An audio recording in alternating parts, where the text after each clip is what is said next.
Yung pagbabago po na sinasabi natin sa simbahan, dapat base yan sa paglago ng ating pananampalataya.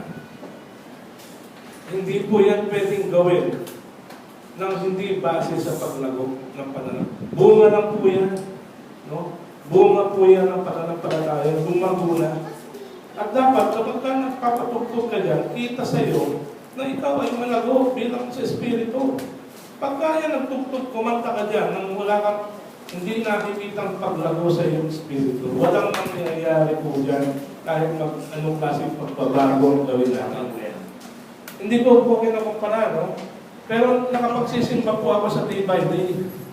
Yung mga nagpa-participate po doon sa pagsayaw, sa pagtuturo, dumaan po yun ng malalim na pag-aaral.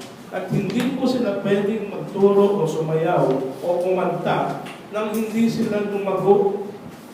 Kaya yan, lahat ng pagbabago, dapat yan dumaan sa masusing bago ka mag-introduce ng pagbabago. In fact, hindi mo na nga dapat mag-introduce. Dapat yan naturally, because of our spirit-filled body or soul or whatever it is. Natural na dadating ang pagbabago, hindi mo kailangan i-impose yan.